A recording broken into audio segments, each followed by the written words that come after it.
Merci beaucoup. Eh bien, je suis très heureux d'être aujourd'hui chez vous à Nice et je tiens à remercier bien sûr les organisateurs de Forum Numérica pour leur aimable invitation, en particulier Denis Palaise. Et je voudrais aussi profiter de l'occasion pour remercier les membres de mon équipe. Alors, Ali Topal, qui est postdoc, Enea Mansellari, étudiant en thèse avec moi, et puis j'aime bien avoir des étudiants de bachelor et de master talentueux. Enfin, en tout cas, quand ils sont talentueux, ils ont des chances de venir travailler avec nous. Et donc là, on a également 3 étudiants qui travaillent avec nous. Thomas Gillet en 2e année de master. Je vais peut-être me mettre là. J'avais dit que je me mettrais là. Thomas Gillet en 2e année de master. Elmir Avdusinovic en 1re année de master. Et puis Herman Diachenka en 2e année de bachelor, ce qui correspond à la licence dans le système français. Alors, de quoi va-t-on parler? Eh bien, vous avez ici un petit peu une sorte d'image qui représente ce dont on va parler, qui est une toile de 1929 du peintre belge René Magritte et qui, évidemment, exprime une contradiction entre ce que vous voyez et ce qui est écrit. Et c'est ce type de contradiction qu'on va explorer aujourd'hui dans le cadre de cette conférence. Alors, on va parler d'images, on va beaucoup parler d'images. Et là, vous avez des exemples d'images de taille variable. La première rangée sont des images de taille 28 par 28, ce sont des images qui sont extraites de la base de données MNIST et qui représentent des nombres, enfin des chiffres plus exactement, de 0 à 9. Donc il y a 10 classes, 10 catégories pour cette base de données-là, qui sont chacun des chiffres de 0 à 9. Ensuite, vous avez une deuxième rangée d'images qui sont un petit peu plus grandes, 32 par 32, et qui sont des images qui proviennent, on va en reparler après également, de la base de données CIFAR 10. Et là, il y a 10 classes de 10 catégories, disons. Vous avez ici un exemple de voiture, de chat, de bateau ici, et puis de chevreuil, disons, de deer, quoi. La troisième rangée, ce sont des images un petit peu plus grandes encore, essentiellement du type, alors elles ne sont pas exactement comme ça, mais disons du type 224 par 224, où elles sont retaillées pour correspondre à cela ultérieurement. Donc vous avez la première image, c'est typiquement une image de 224 par 224, qui sont des images qui proviennent d'une base de données qui s'appelle ImageNet. Et puis vous avez des images de taille de plus en plus grande, jusqu'à à peu près 2500 par 3200 pixels, de nature différente. Un chien, vous avez une voiture, vous avez une image disons, de bande dessinée, vous avez là, une photo d'un boulier, puis là vous avez une image artistique d'un artiste français qui s'appelle Speedy Graffito, avec lequel on travaille depuis plusieurs années et qui nous donne des images pour disons, des fichiers d'images quand même, pas les images elles-mêmes, pas les toiles elles-mêmes, mais disons pour qu'on puisse travailler avec.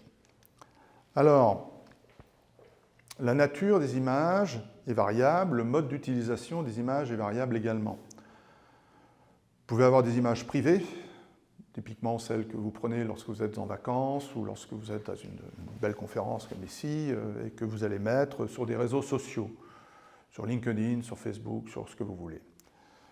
Peut être des images artistiques également, j'en ai donné un exemple tout à l'heure, que vous mettrez dans des catalogues raisonnés, que vous mettrez sur des sites de vente aux enchères, que vous mettrez sur le site d'un artiste, qu'il mettra lui-même.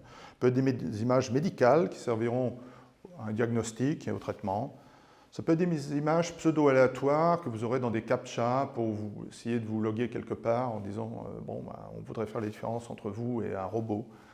Et vous devez cliquer des images qui représentent quelque chose qu'on vous a dit à l'avance, reconnaître le nombre de feux rouges, s'il y a des voitures, s'il y a des vélos, s'il y a je ne sais pas quoi. Ça peut être des images de route pour les voitures autonomes. Ça peut être des images d'aéroports ou de bâtiments pour des questions de sécurité ou d'antiterrorisme. Ça peut être des images satellitaires à usage militaire, également civil. Enfin voilà, donc il y a tout un ensemble de natures et de modes d'utilisation de ces images. Alors, vous avez une multitude d'images pour des usages variés.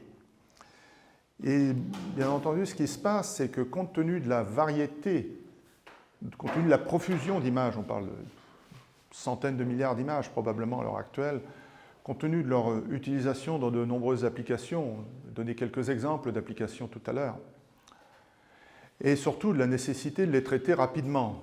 C'est-à-dire que vous devez savoir faire quelque chose de ces images, mais extrêmement vite. Eh bien, là, on arrive aux limites de ce qu'un être humain peut faire tout seul, et donc on a besoin de systèmes automatisés de traitement pour classifier les images selon leur contenu. Et alors, à ce jeu-là, eh bien, vous avez un certain nombre d'outils informatiques qui sont performants, et parmi eux, vous avez notamment, parmi les plus performants, les réseaux neuronaux convolutionnaires. Alors, en anglais, c'est Convolutional Neural Networks, donc j'utiliserai souvent le terme CNN ultérieurement, mais ce que ça veut dire, ce que ça désigne, c'est un réseau neuronal convolutionnaire. Et ces CNN peuvent être utilisés pour cela, c'est-à-dire traiter des images, enfin plus exactement classifier les images selon ce qu'elles contiennent. Ça peut être un préalable avant un traitement ultérieur, mais le CNN sert à savoir qu'est-ce qu'il y a dans une image. Alors qu'est-ce que c'est qu'un CNN? C'est un système complexe de couches connectées, et les couches ont des objectifs différents, mais bien entendu pas indépendants les uns des autres. À la fin, elles doivent collaborer entre elles. Alors là, vous avez un exemple de CNN. Alors si ma mémoire est correcte, ça doit être quelque chose comme VGG 16 ou VGG 19, je ne me souviens plus exactement, entraîné sur ImageNet. Et vous voyez là les différentes couches qui sont à la fin des fins, vous avez une espèce de tube comme ça, et à la fin des fins, vous avez 1000. Vous avez quelque chose qui représente, il y a 1000 qui est en sortie. On va voir ce que c'est que ces 1000. En fait, c'est un vecteur avec 1000 valeurs à l'intérieur. Et donc, je vais expliquer un petit peu cela quand même. Alors, des exemples de CNN. Là, vous avez listé ici une dizaine de réseaux neuronaux parmi les plus, disons, les plus actuels, les plus utilisés, et qui correspondent à des familles différentes. Alors, vous avez la famille DenseNet, vous avez la famille ResNet, vous avez la famille VGG. Et vous voyez que le nombre de paramètres de ces fameux réseaux est énorme. On parle de millions de paramètres. 4 millions pour le plus petit, en quelque sorte, et jusqu'à 144 millions pour VGG 19. Donc des quantités colossales de données. Et puis vous avez ce qu'on appelle le top 1 accuracy, top 5 accuracy. Donc par exemple, le top 1 accuracy, ça veut dire,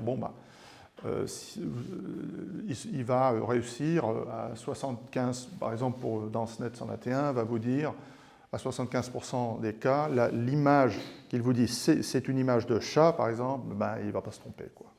Voilà, ce sera vraiment un chat. Et top 5, ça veut dire qu'il va vous donner dans les 5 catégories qu'il va vous sortir comme étant les plus probables, il y aura celle qui est la vraie. Voilà. Et donc évidemment, c'est plus large qu'à gauche.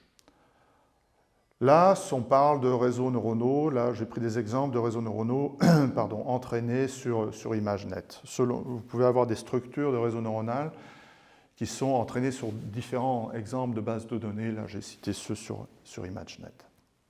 Bien. Alors, qu'est-ce que ça fait, un CNN, schématiquement, dans le cadre de la reconnaissance d'images? Je surveille mon temps pour pas que je déborde trop.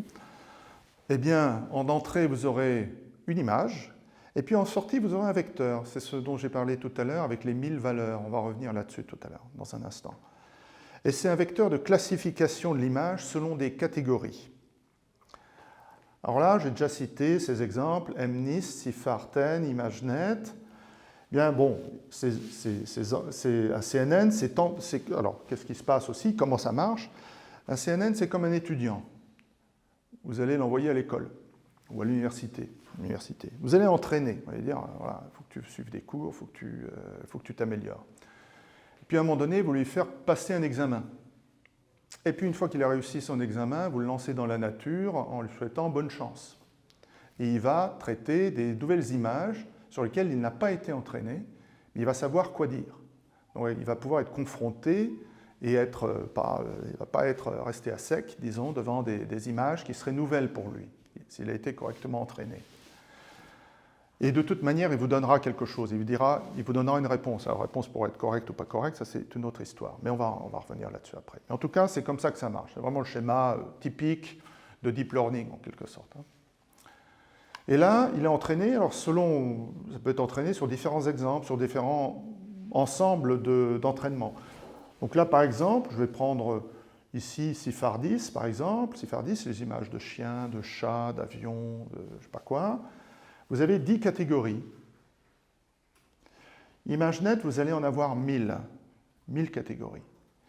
Et donc, la taille des images augmente également selon la nature des ensembles d'entraînement auxquels vous le confrontez, ce CNN. Bien. Alors, mathématiquement, qu'est-ce qui se passe? Prenez une image, grand I, là, vous l'envoyez à votre réseau neuronal, grand C, et puis, qu'est-ce que vous recevez de la part du réseau neuronal? Eh bien, de la part du réseau neuronal, vous allez recevoir un vecteur qui va faire dont la longueur va être le nombre de catégories sur lequel a été entraîné votre réseau neuronal. S'il a été entraîné sur ImageNet, vous allez avoir un vecteur de taille 1000. Et qu'est-ce qu'il y a à l'intérieur de ce vecteur? Il va y avoir des valeurs réelles, des nombres réels, compris entre 0 et 1. Chaque coordonnée de votre vecteur, ça va être quelque chose entre 0 et 1. Vous allez avoir 0,22, 0,17, 0,33, 0,00002, des choses comme ça. Et de telle sorte que la somme de tous ces nombres individuels, vous les prenez tous ensemble, la somme fait 1. Alors, qu'est-ce qu'il faut remarquer là-dedans? La longueur du vecteur, c'est exactement le nombre de catégories de l'ensemble d'entraînement. Et quand vous allez donner une nouvelle image au même réseau neuronal, vous aurez quand même 1000, disons 1000. Si vous avez un réseau neuronal entraîné sur ImageNet, vous aurez 1000 valeurs. Nouvelle image, 1000 valeurs. Encore une image, 1000 valeurs. Il va toujours vous cracher quelque chose qui fait une taille 1000. Bien. Chaque valeur là, individuelle là-dedans, elle dépend de deux choses. Elle dépend du réseau neuronal et de l'image. Vous pouvez avoir plusieurs réseaux neuronaux, je vous en ai donné une dizaine tout à l'heure, entraînés sur le même ensemble. Vous leur donnerez à chacun la même image, ils vont vous donner des vecteurs différents, des coordonnées de vecteurs différentes. Et qu'est-ce que ça mesure finalement, cette quantité VJ qui est là? Ça mesure la plausibilité, du point de vue du réseau neuronal, que votre image soit dans la catégorie CJ. D'accord? Donc la première valeur V1, ça va vous dire, si elle est de 0,04, ça veut dire, ça a une chance de 4% d'être dans la catégorie C1. Si la deuxième valeur V2 est de 0,83, ça tend à dire que vous avez 83%, en gros, c'est ça que ça veut dire, 83% de chance pour que ce soit dans la catégorie C2. Voilà, c'est comme ça qu'il faut comprendre les choses. Là, par exemple, vous avez un exemple de... Alors là, c'est un réseau neuronal typiquement entraîné sur Cifarten. Vous avez une image là, que nous, ensemble, on va reconnaître comme un chat. Je pense que tout le monde en connaît un chat là-dedans. Le réseau neuronal va vous dire, pour la catégorie chat, j'ai 0,97. Pour la catégorie chien, j'ai 0,01. Et puis pour l'ensemble des autres catégories, j'ai des valeurs de telle sorte que la somme du tout fasse 1. Donc, vous allez dire, le réseau neuronal me dit que c'est un chat, très bien. Voilà, c'est comme ça que ça marche, c'est ce que ça fait, pas complexe. Alors, quels sont les risques? Alors, il y a quand même des risques avec ces histoires-là. Les risques, c'est de ne pas voir ce qu'il y a à voir. Alors, nous, humains, on fait des erreurs de classification. Ça arrive. On n'a pas vu telle ou telle chose. Là, par exemple, sur cette image ici qui est représentée, vous avez un beau sofa, vous avez un plaid dessus. Vous dites, voilà, il y a un plaid sur le sofa, très bien. Puis si vous regardez un petit peu plus précisément, vous verrez qu'il y a un chien qui a eu la bonne idée d'avoir comme poil à peu près les poils du plaid. Vous voyez, c'est à peu près la même texture et tout ça. Donc il faut vraiment se pencher un peu dessus pour voir qu'il y a un animal, qu'il y a quelque chose à voir. Donc on fait des erreurs. À première vue, vous passez rapidement, paf, vous voyez le sofa, vous voyez le plaid, terminé. Vous ne voyez pas le chien. Bon, on fait des erreurs. Et les réseaux neuronaux, bien aussi. Il ne faut pas s'attendre à ce qu'ils soient infaillibles. Alors comment ces erreurs arrivent-elles? Bien, il peut y avoir des images qui vont tromper les humains et puis qui vont tromper les réseaux neuronaux, mais vont les tromper en général différemment. Alors, des erreurs peuvent être dues à des images particulières, comme là. Mais elles peuvent être aussi dues à des attaques faites pour tromper l'un ou l'autre ou les deux. Et potentiellement avec des conséquences assez graves. Alors là, voilà deux exemples. Bon, donc ici, vous voyez les articles qui ne sont pas de nous, ce n'est pas de notre équipe, mais deux exemples d'attaques qui sont illustrés ici. Alors sur la partie gauche, vous avez une attaque, sur la partie droite, vous en avez une autre, chacune correspondant à l'un des articles qui est cité là. Sur la partie gauche, vous voyez une actrice, le Festival de Cannes a commencé, elle est peut-être là, Jana Jovovich. Alors cette actrice, très connue, bon, a priori, vous voyez un homme au-dessus, vous ne pourriez pas les confondre. Hein. Enfin, il ne faudrait pas y voir clair pour prendre l'un pour l'autre, ou l'une pour l'autre. Eh bien, néanmoins, vous voyez que cet homme-là, sur l'image de cet homme, il y a des lunettes particulières, très très particulières. Et avec ce qui a été rajouté sur son visage, en fait, le réseau neuronal va le prendre pour cette dame. Alors vous imaginez le type de conséquences que ça peut avoir lorsque vous faites de la reconnaissance faciale antiterroriste ou ce genre de choses. Enfin, vous voyez, il peut y avoir des conséquences assez graves. Hein. Et malheureusement, la France a été touchée à plusieurs reprises par des drames de cette nature. À droite, vous avez un autre type d'attaque. Vous voyez un signe stop. Alors, en principe, si vous avez une voiture autonome et qui a, disons, un système de caméra de reconnaissance, elle voit stop et s'arrête. Très bien. Simplement là, sur le signe stop, vous voyez, il y a des petits patchs, là, il y a des petits trucs qui ont été collés, blanc, blanc, noir, noir, qui n'empêchent pas un être humain de reconnaître un signe stop. On voit bien que c'est stop, nous. Mais le réseau neuronal qui a été trompé par les collègues, là, va reconnaître ce signe-là comme étant limite de vitesse 45 miles. Et donc, une voiture qui suivrait cette logique va dire, bon, il ne faut pas que j'aille plus de 45 miles, mais je peux aller à 45. Donc là, il peut y avoir également des conséquences graves en termes d'accident. Vous voyez, voilà deux exemples, typiquement, de conséquences potentiellement dramatiques d'attaques sur les réseaux neuronaux. Alors comment ça marche ces attaques? Comment elles fonctionnent en pratique? Eh bien, elles fonctionnent en ajoutant du bruit hostile. Alors je vais expliquer un peu ce que ça veut dire cela. Alors là, vous avez un exemple, donc vous avez un chat, une image de chat, et puis on va rajouter du bruit, donc ce qui est représenté par cette espèce de cadre là, avec un point d'interrogation à l'intérieur, puis vous avez des pixels de différentes couleurs, et puis vous le rajoutez sur votre image, et vous avez ici une image résultante. Eh bien, en rajoutant du bruit de manière particulière, vous pouvez faire en sorte que le réseau neuronal qui reconnaissait un chat, maintenant va reconnaître un chien. Alors le bruit, de nouveau, de quoi ça dépend, ce fameux bruit hostile? Il dépend de l'image qu'on appelle l'image propre, celle qui n'a pas été trafiquée, celle que vous donnez au départ en input. Par exemple, il dépend de cette image-là. Il dépend du scénario de l'attaque. On va voir différents scénarios. Scénario targeted, untargeted. Donc, par exemple, dans le scénario targeted, ciblé, on va dire, bon, moi ce que je veux, c'est que ça soit classé comme un chien. Donc on choisit la catégorie. Dans le untargeted, on dit, peu importe ce que vous aurez à la fin, je ne veux plus que ce soit un chat. D'accord? On ne choisit pas laquelle. Vous atterrissez dans un camion, le réseau neuronal va classifier votre image, trafiquée comme étant un camion. Vous êtes content. Du moment que ce n'est plus un chat, ça vous va. Vous voyez? Vous avez des scénarios comme ça. Il y en a d'autres encore, ce qu'on appelle le scénario plat, que nous avons développé également. Enfin, il y a plusieurs types de scénarios. Le niveau de connaissance, le bruit là, qui est là, va dépendre aussi du niveau de connaissance qu'a l'attaquant du réseau neuronal. Si votre réseau neuronal, vous le connaissez, c'est votre ami en quelque sorte, vous savez, c'est VGG16 par exemple, et vous connaissez tous ces paramètres un par un, vous avez une information importante que vous pouvez exploiter. Mais il se peut aussi que vous disiez, moi je ne connais pas le réseau neuronal. Je suis juste capable de lui demander, de lui envoyer des images et qu'il me donne une réponse. Comment ça fonctionne à l'intérieur? Je ne sais pas. Black box. Le premier cas que j'ai cité, c'était white box. Ça dépend aussi de la qualité visuelle que vous attendez.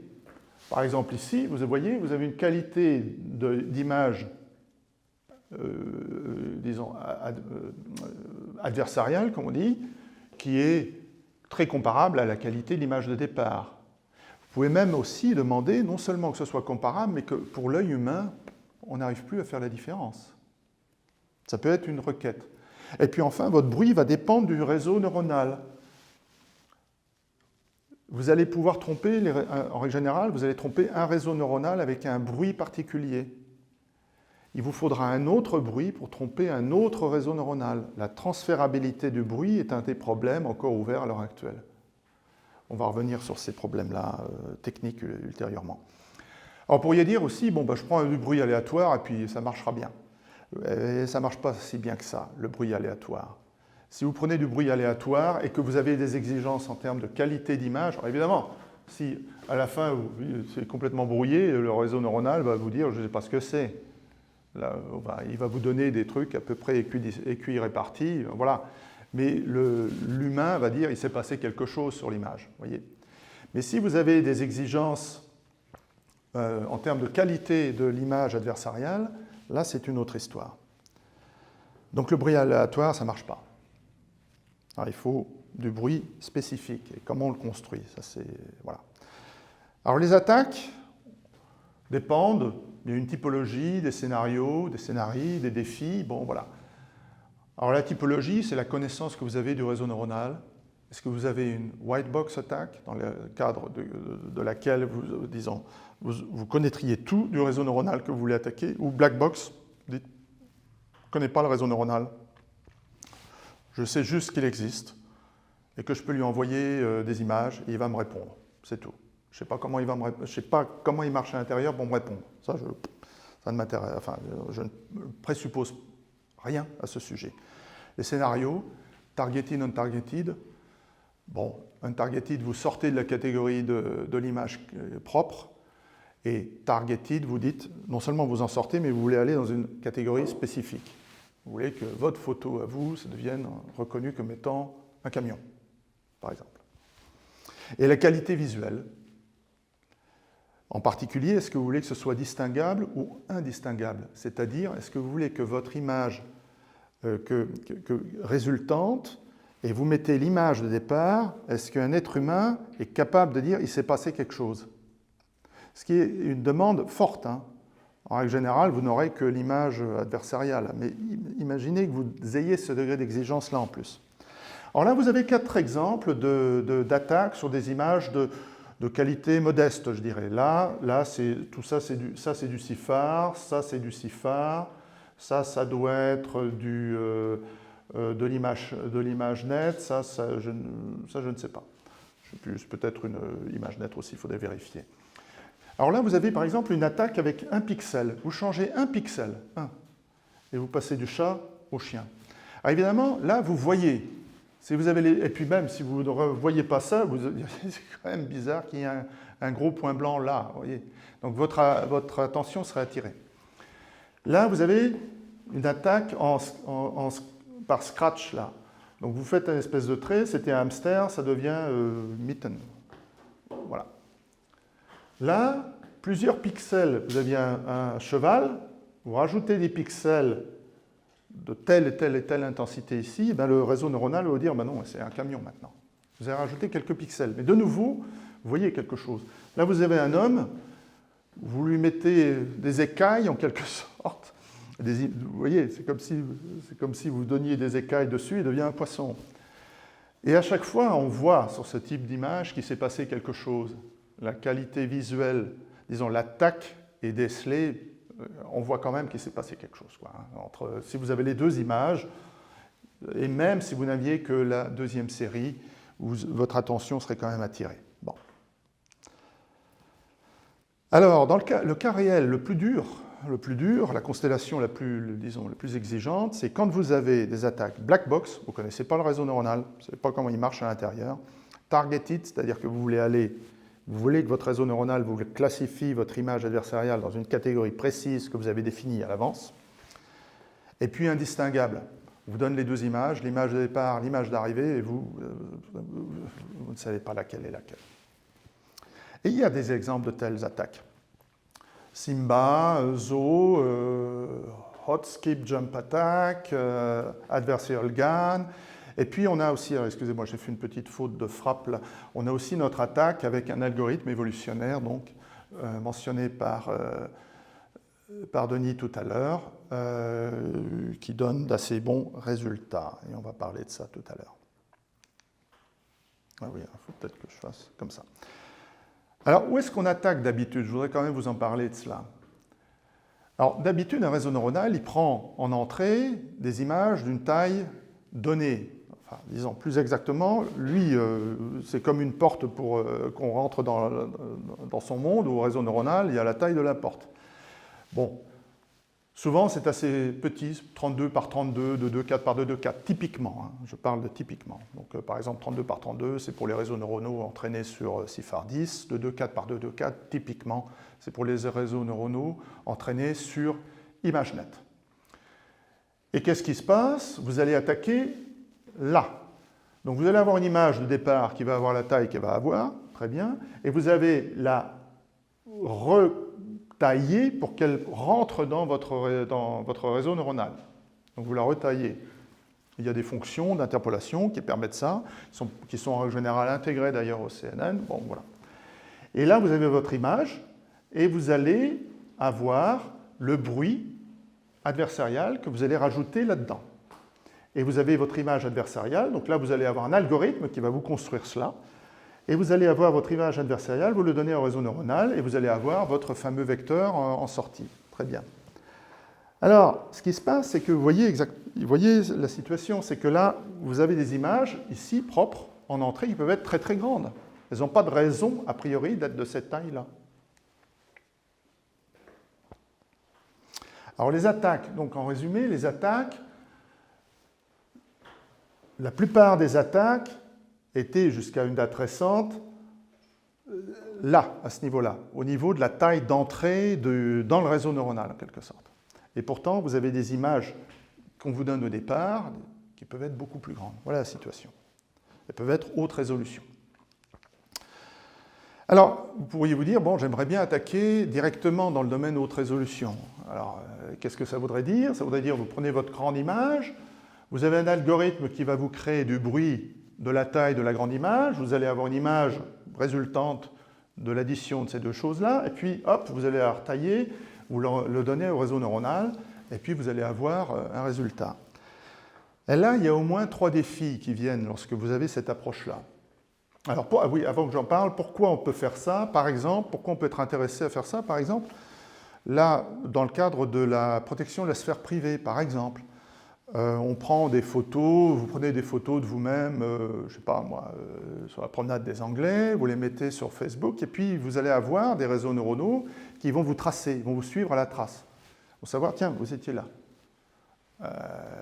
grâce à la captation d'images. Bon, vous n'avez peut-être pas envie qu'un réseau neuronal que vous ne connaissez pas puisse déterminer vos lieux de résidence.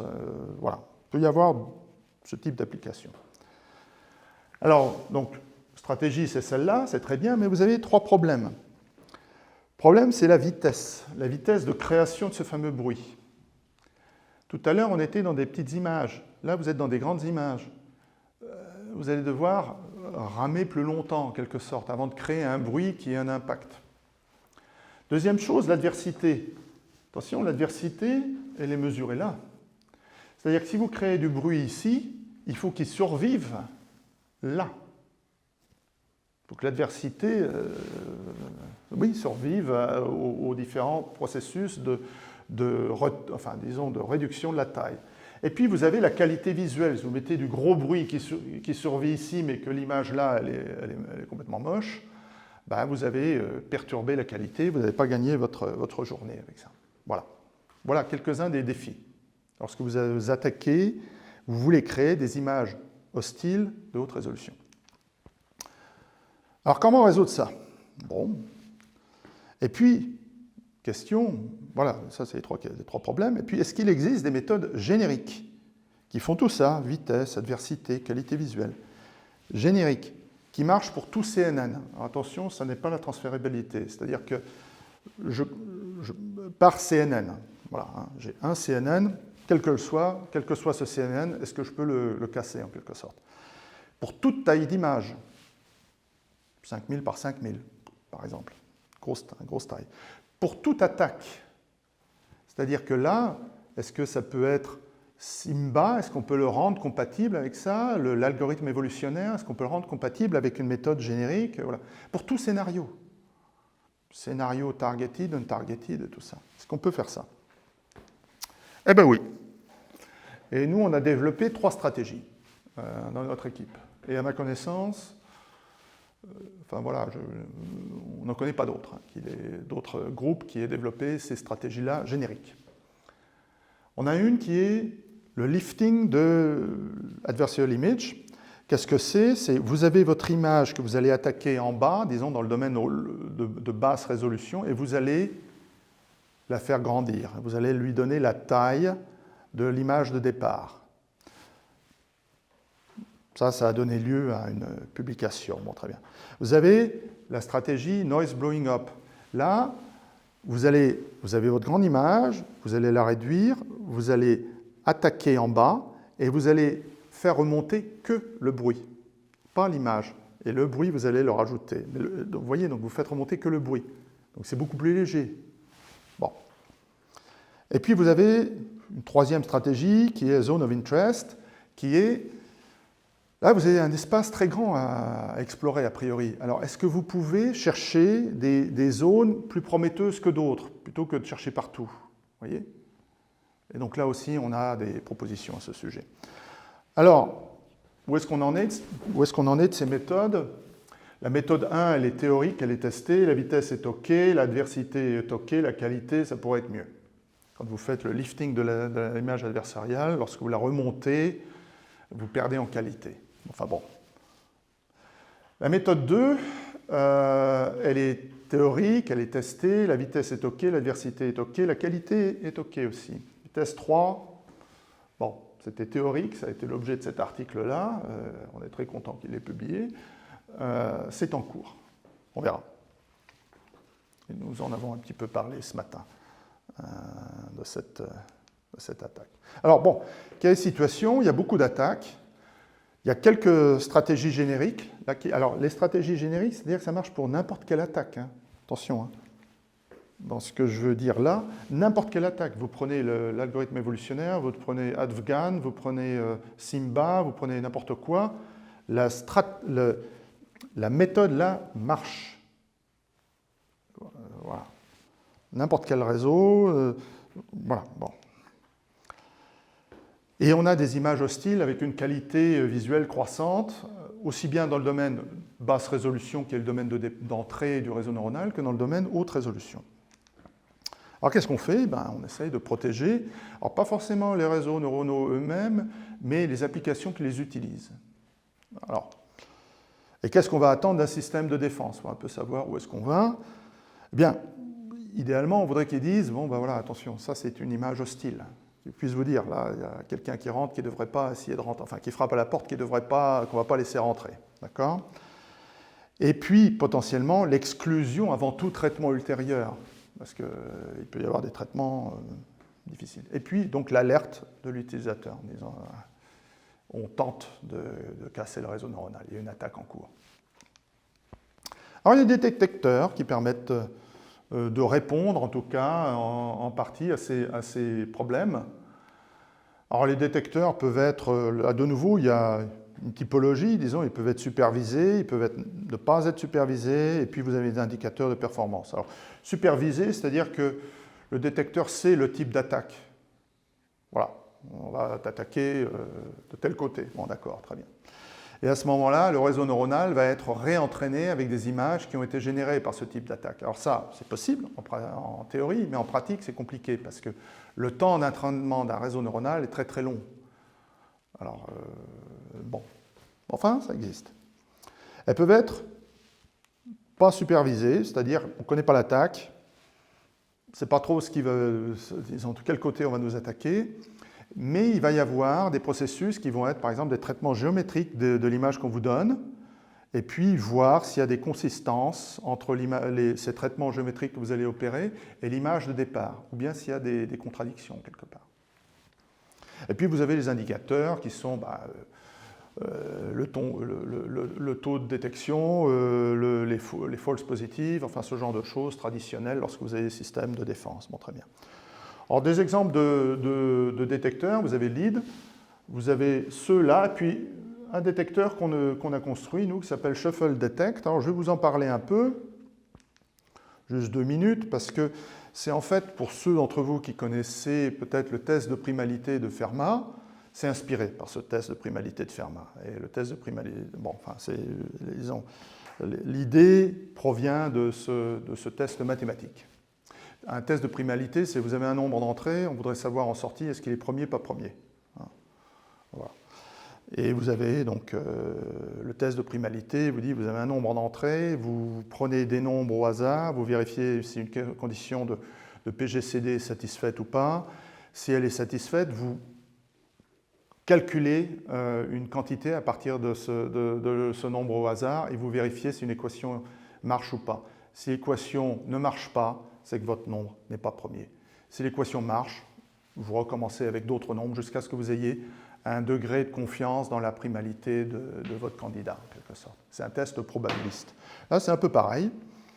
Qu'est-ce qu'on fait en pratique? Vous avez une image, vous allez la couper en morceaux, n morceaux, qui ne se recoupent pas, hein. Attention, hein. Une vraie partition, hein. Vous n'allez pas avoir d'overlapping ni rien qui se chevauche, hein. Donc là, on la coupe par exemple en 4, mais ça va être beaucoup plus en pratique. Et vous allez prendre une permutation, donc par exemple là, vous avez coupé votre truc en 4, et puis vous allez permuter les morceaux. Donc vous prenez une permutation, c'est-à-dire un élément du groupe symétrique. Et puis vous allez donner l'image qu'on vous a envoyée au réseau neuronal, et puis vous allez donner l'image que vous venez de mélanger, en quelque sorte, au même réseau neuronal. Et là, vous allez regarder quelles sont les valeurs que vous obtenez comme classification, et s'il vous dit, bon ben là, c'est un ours, et là, c'est aussi un ours, ça va vous donner une information. Si vous dites, là, c'est un ours, et puis là, c'est, je sais pas, un avion, vous allez avoir une information. Et en fait, vous allez procéder par un vote majoritaire sur le nombre de permutations. Dans notre truc, dans notre méthode, on avait pris 100 permutations. Et puis, si vous en avez 51, disons, où vous avez la même classification, ou au-delà de 51, à ce moment-là, vous allez dire, votre image, elle est bien. Elle n'est pas adversariale. Si au contraire, vous avez des différences au-delà de 51%, là, vous allez dire, attention, il est bon de regarder cette image un petit peu plus en détail. Donc c'est un détecteur extrêmement rapide, qui ne répond pas à tous les problèmes, mais qui au moins peut être comme une première ligne de défense. Alors, là, j'arrive petit à petit vers la fin de mon histoire.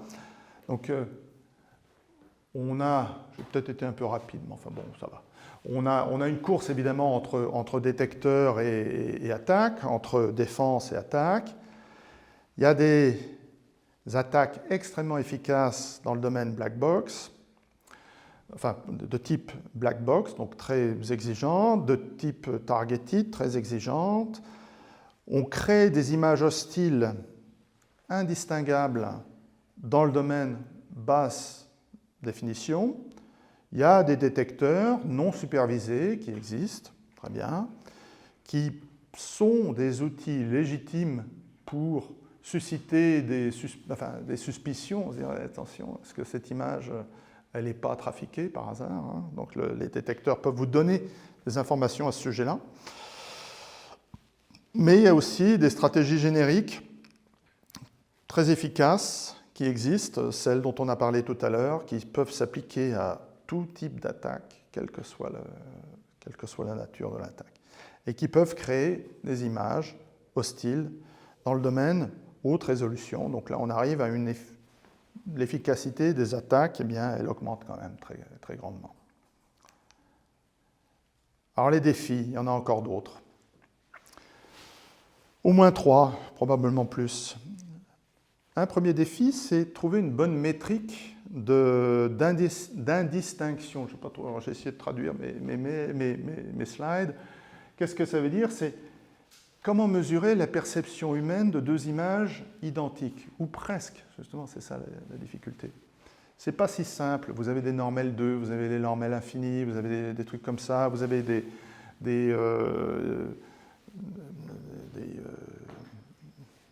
différents outils de mesure, mais il n'y en a pas vraiment, à ma connaissance, qui soient pleinement satisfaisants. Donc ça reste un problème ouvert. Typiquement, ça c'est un problème qu'on aimerait bien pouvoir résoudre pour mettre dans une fitness function d'un algorithme évolutionnaire. Alors, on a des proxys de ce type de choses-là, mais je trouve qu'on n'a pas encore quelque chose de vraiment... on n'a pas encore la vraie réponse, il me semble. Je ne sais pas si cette réponse existe d'ailleurs. Deuxième problème, la transférabilité du bruit hostile. Alors qu'est-ce que ça veut dire ça? C'est un sujet dont je n'ai pas encore parlé, c'est en fait, jusqu'à maintenant, je vous ai expliqué en gros comment ça marchait pour casser un réseau neuronal, pour tromper un réseau neuronal. Mais comment faire pour en tromper plusieurs avec la même image? À chaque fois, par réseau neuronal, là j'ai expliqué, ok, on peut construire une image qui va tromper tel réseau neuronal. Puis on va construire une autre image qui va tromper tel autre réseau neuronal, à partir de la même image de départ.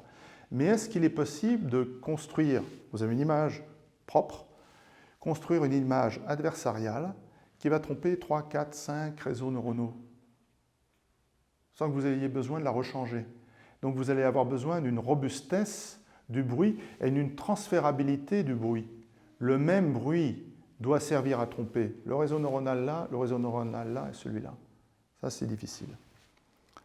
Et évidemment, ce que vous voudriez, c'est atteindre cela avec un bruit qui soit indécelable pour un humain. Encore une fois, c'est là la difficulté, c'est-à-dire que l'image résultante, vous ne devez pas être en mesure en pratique de faire la différence entre l'image de départ et l'image d'arrivée. Réussir le défi ici sans ça, vous avez une image de chat, vous la peignez en noir, c'est fini, quoi. D'accord? Vous allez tromper tous les réseaux neuronaux. Mais vous allez vous tromper vous-même, vous ne verrez plus le chat. Troisième problème, et ça aussi c'est un des sujets qu'on a un peu abordé dans un cadre légèrement différent ce matin, c'est la sensibilité des classifications des réseaux neuronaux aux perturbations. Vous pouvez avoir le bruit est fragile, en d'autres termes. Le bruit est fragile. Alors, on a aussi construit des images adversariales qui résistent à des filtres, filtres gaussiens, du blurry, du je sais pas quoi, enfin, on a réussi à faire ça. Mais néanmoins, on s'aperçoit que c'est délicat, qu'il peut y avoir des problèmes de résistance des images adversariales par rapport à des légères modifications. Alors, il ne faut pas être plus royaliste que le roi non plus. Hein. C'est-à-dire que, par exemple, vous prenez une image propre qui est classée comme un chat, vous la tournez, par exemple, et le réseau neuronal vous dit c'est devenu un chien. Si vous avez une image adversariale qui suit comme son ombre ce truc, ben vous êtes content. Voyez, si vous aviez une image adversariale qui était, au lieu d'être chat, c'était vous en avez fait un avion, et puis vous tournez de la même manière qu'on a tourné l'image propre, et ça devient un tracteur, ben, voilà, vous êtes content aussi. Vous êtes dans l'ombre de l'image propre, et vous suivez un chemin qui peut vous mener vers des classifications différentes, mais qui ne seront pas plus décelables que ce que vous avez fait à l'image propre. Voyez. Donc là, voilà, ça peut être une approche également. Alors, résultat actuel et conséquences, il devient de plus en plus difficile de détecter l'existence même d'une attaque. Ça, c'est un problème. Malgré les détecteurs, bon, ils remplissent leur rôle, tout ça c'est bien, mais on peut quand même les prendre en compte dans un certain nombre de méthodes d'attaque. Donc ça c'est dangereux. Et là, je voulais vous donner un exemple d'image que nous avons obtenue avec mon équipe, avec la méthode donc, Noise Blowing Up, avec l'algorithme évolutionnaire, sur le réseau neuronal VGG16 entraîné sur ImageNet. Alors là, vous avez l'image propre, assez grande, hein, 604 par 910, c'est pas rikiki, hein, c'est pas rien, et qui est classée par le réseau neuronal, donc par VGG16 entraîné sur ImageNet, vous dit, bon, bah voilà, ça c'est une, alors, je ne sais jamais si c'est grand-père, panthère ou léopard, enfin voilà, à 95,27%, c'est ça. Et puis c'est pas un bus, hein. C'est pas un minibus, on est d'accord. Hein. Le réseau neuronal, il vous dit probabilité que ce soit un minibus, 3 fois rien, quoi. Ça va? Bon. 10 puissance moins 3, bon, je sais pas quoi. Très bien. Puis là, on a fait un zoom juste sur une région. Vous voyez. Voilà, ça c'est l'image, ça c'est le zoom sur l'image propre de départ. Et avec notre méthode d'algorithme évolutionnaire et de noise blowing up, voilà ce qu'on obtient. Et là, vous voyez, c'est plus du tout une panthère, c'est devenu un minibus. Alors là, elle est grossie, bien sûr, par rapport à l'image de départ, donc on commence à voir peut-être un petit peu de choses. Mais néanmoins, quand vous regardez le zoom, là, ça reste quand même pas mal, quoi, comme qualité. Voilà. Alors, j'avais promis à Denis une information que je ne lui ai pas dite jusqu'ici, même si on s'est vu beaucoup depuis hier, c'est que nous avons travaillé sur une nouvelle méthode, on est en train de finir l'article au moment où je vous parle, où, alors par exemple ici, vous voyez, ça, ce type d'attaque, je peux parler du temps aussi pour créer ces attaques, le temps est important. Là, en gros, il faut, pour une image de cette taille-là, il faut une demi-heure, 3/4 d'heure sur un HPC.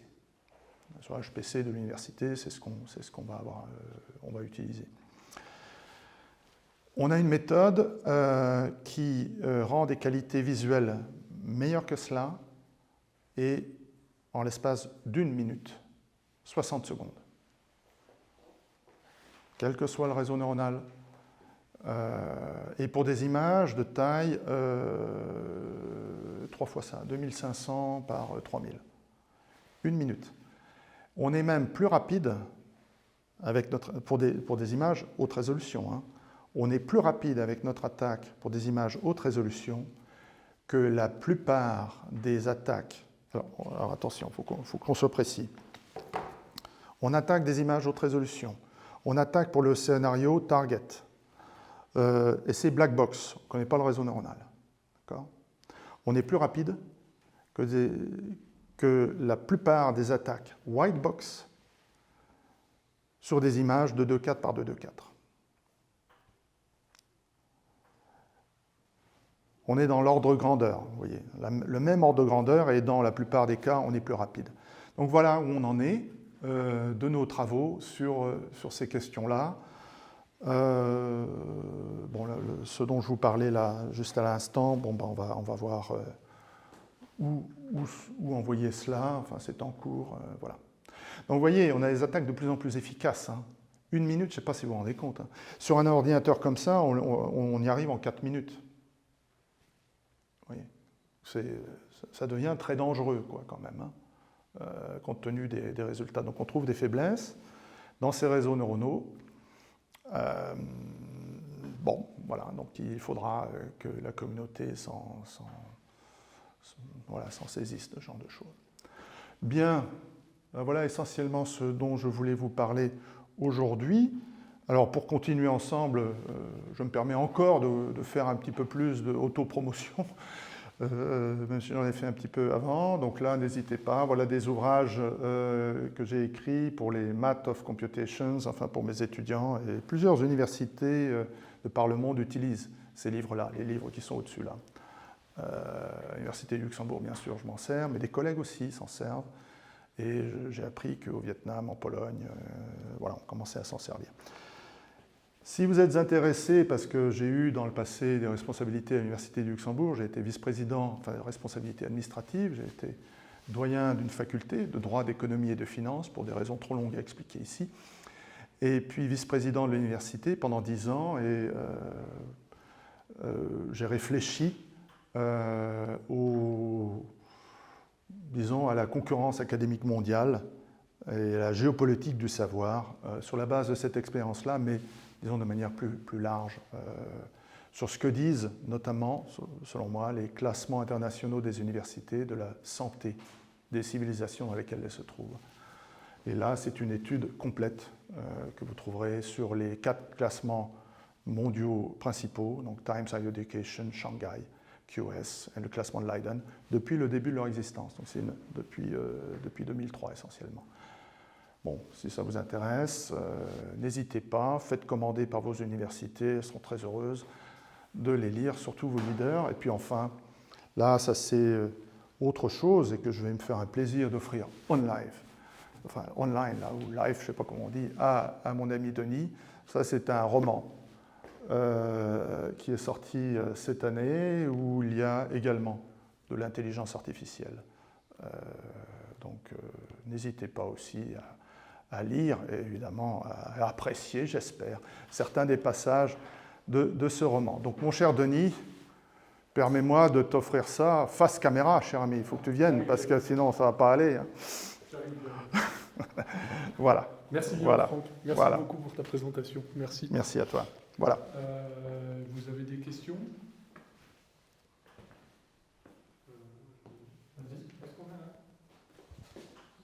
Est-ce qu'on a des exemples de pratiques de ce type d'attaque ou de détecteurs de ces attaques qui sont utilisés vraiment dans la réalité, oui. dans la réalité, on va dire? Alors, je pense que certains des détecteurs que j'ai mentionnés là sont utilisés par ceux-là, notamment, sont utilisés par dans l'industrie. Il se trouve qu'il y a on parlait de base de données tout à l'heure, il y a un organisme aux États-Unis qui s'occupe de valider d'une certaine manière ces différents systèmes de détection, mais ils mettent un temps fou à répondre. Et donc on a envoyé notre Shuffle Detect là-bas et on attend leur réponse sur intégrer, disons, ce système-là dans les systèmes à disposition de la communauté finalement, que cette communauté soit industrielle ou pas, peu importe. D'autres questions? Moi j'en ai au moins une. Comme tu nous as parlé de Shuffle Detect, Oui. Quand tu nous as parlé de Shuffle Detect, tu as parlé de pavage de l'image. Est-ce que le pavage peut être... est-ce qu'il doit être uniforme, c'est-à-dire identique, je veux dire. C'est-à-dire, est-ce que c'est que des carrés, est-ce que ça peut être d'autres formes? Et puis, est-ce que je peux avoir plusieurs formes dans le pavage, par exemple? Oui. Alors là, on a fait une approche peut-être un peu simpliste, effectivement, mais tu vois, il faut que tu n'aies pas de recouvrement. Ça, c'est la partie importante. Et que aussi, lorsque tu vas t'amuser à mélanger, tu retrouves que tu n'as pas de trou. D'accord. Tu vois, donc si tu fais des étoiles, par exemple, tu risques de déborder. Mais c'est tout le temps la même forme? Alors là, nous, moi j'ai pris des carrés parce que c'était plus simple. Mais tu vois, tu dois avoir aussi une action de ces groupes-là sur tes pavages. Donc tu vois, tu as une action du groupe symétrique sur le pavage, simplement le mélange. Tu peux avoir aussi, dans ce cadre-là, j'ai mis E2D4, ça c'est le groupe diédral, c'est-à-dire que ça correspond, tu vois, tu peux faire tourner d'un angle, ou bien tu peux faire un renversement comme ça de ton image.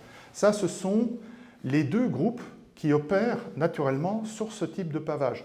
On coupe en plus de parts. En pratique, on utilise 16, pas 4 mais 16. C'est-à-dire que là, on va couper ces trucs-là encore en deux, si tu veux. Et après, on arrive dans un groupe Le groupe SN, là, la taille de SN, c'est 16 factoriel. Là. Donc c'est colossal. D'accord? Donc tu peux jouer beaucoup sur le type de permutation que tu vas prendre. C'est pour ça qu'on en prend 100, parce que tu ne vas pas prendre 16 factoriel, tu ne vas pas essayer les toutes. Il faut que tu en aies un certain nombre qui soit représentatif. C'est pour ça que c'est aussi très similaire, si vous êtes familier avec ça, sinon je vous encourage à regarder un de mes bouquins, avec le test de primalité de Fermat, parce que c'est ça, le test de primalité de Fermat, vous avez l'équivalent, c'est le nombre premier, donc là ça va être l'image. Vous prenez des nombres au hasard, là ça va être des permutations, et vous voyez si une équation est satisfaite ou pas, s'il y a une consistance. Et cette consistance est satisfaite que si votre nombre est premier, en gros. Et là, la consistance, c'est de dire que la classification doit être la même, au moins majoritairement. Et donc l'analogie intellectuelle, elle est là. Non, tu peux avoir d'autres types de pavages. Je te dis, il faut juste que tu sois sûr que tu retrouves bien tes petits, que tu n'aies pas de trous, et puis que tu aies des manières de les faire tourner, et suffisamment de manières. Attention, hein, là c'est au hasard parmi 16 factoriels. Il faut faire attention parce que si tu as, disons, si c'est un peu trop prévisible, tu risques de te retrouver avec un réseau neuronal qui va intégrer, tu vois, avec des attaques qui vont intégrer ces permutations. Il faut faire un peu attention. Ok. J'avais une autre question. C'était, tout à l'heure, tu nous as dit que tu avais un algo Evo qui était capable de... Enfin, oui. Tu avais une nouvelle méthode, pardon, je ne sais pas si c'était un algo Evo, justement. Non. Tu nous as parlé d'une nouvelle technique qui permettait d'améliorer beaucoup la vitesse, le temps de calcul. Tu ne nous en as pas dit beaucoup. Eh ben non. Parce que c'est pas encore publié ou... Oui, voilà. Et tu ne peux pas nous dire sur quoi c'est basé, par exemple? Alors, il y a deux choses, il y a deux ingrédients dans cette histoire. L'un qui est adversarial GAN, mais modifié par nous. Donc, par exemple, la méthode d'entraînement que nous utilisons pour l'adversarial, parce que c'est une attaque black box qu'on fait, hein. Tandis que adversarial GAN, en règle générale, il a connaissance de tout. Donc là, non. Donc tu dois rester dans le cadre black box. Ça, c'était une des difficultés qu'on arrive à résoudre. Et le deuxième ingrédient, c'est la technique de noise blowing up. C'est que tu crées comme ça du bruit en bas, et tu vas utiliser ce qu'on a présenté ailleurs, qui est cette explosion, disons, du bruit de basse résolution vers la haute résolution. Voilà. Okay. Et une dernière question. Tu as parlé d'utiliser des algos évolutionnaires pour créer des images, donc la technique précédente. C'est là, par exemple. C'était quoi le défi le plus compliqué pour toi, enfin pour vous, à utiliser un algo Evo pour générer ce genre de choses? C'était quoi le plus gros problème de savoir ce que c'était qu'un algo Evo déjà, parce que moi j'ai repris ça après mes 10 ans de vice-présidence, donc tu vois, repris à zéro. Donc se familiariser avec ce type de choses, ça avait l'air prometteur, voilà. Ça a été le premier défi. Et puis ensuite, c'était vraiment de trouver des mutations et des croisements prometteurs, de faire des... Voilà, ça c'était pas facile de trouver... voilà. Ce dont on s'est aperçu, bon, c'est pas une surprise, hein, c'est que quand tu donnes à ton algorithme évolutionnaire, pendant un certain temps, c'est en céphalogramme plat, puis à un moment donné, hop, il apprend, et il s'améliore. La phase d'apprentissage, disons, pour savoir où chercher dans cette affaire, hein, l'algorithme évolutionnaire, il doit savoir, tiens, je dois changer tel pixel, pas trop parce que sinon on va voir, mais suffisamment quand même pour que ça devienne adversarial. Là, tu as un pourcentage énorme de ton temps de calcul qui est partir dans le désert, quoi, et pas savoir trouver ton chemin. Ça, on n'a pas trouvé vraiment de bonnes méthodes, à part peut-être celle sur les zones of interest, de bonnes méthodes pour réduire ce temps-là. Alors la zone of interest va dire, écoutez, parmi tout l'ensemble, et notre technologie doit rester aussi black box, c'est aussi une des difficultés. Mais elle va dire, voilà, parmi tous ces ensembles, tous ces pixels qui sont sur cette image, quels sont ceux qui sont les plus significatifs? Quelles sont les zones? Et essayer d'identifier ça tout en restant black box. Alors ça c'est assez compliqué. Et une fois que vous avez ça, travaillez là-dessus, mais de manière assez fine, c'est ça un des défis, assez fine, pour que l'image, quand même, vous allez avoir des zones très très réduites par rapport à l'image de départ, ou sensiblement réduites, pas forcément énormément, mais sensiblement. Et donc il faut quand même que si tu veux, au bord, tu puisses lisser, pour pas qu'on voit, ah ouais, ils ont travaillé là. C'est vrai. Ça, c'est difficile. Ok. Merci bien, Merci bien. cas, pour cette présentation très intéressante. Pour l'auditoire, j'en profite pour vous annoncer que la prochaine présentation sera le 6 juin prochain par Fabio Butussi, j'espère que je prononce bien, qui vient de l'université de Udine en Italie et qui nous parlera d'IHM et de Serious Game. Voilà. Merci bien pour votre présence et votre attention. Et merci encore à Franck pour nous avoir présenté ces attaques de réseaux neuronaux. Merci bien. Merci.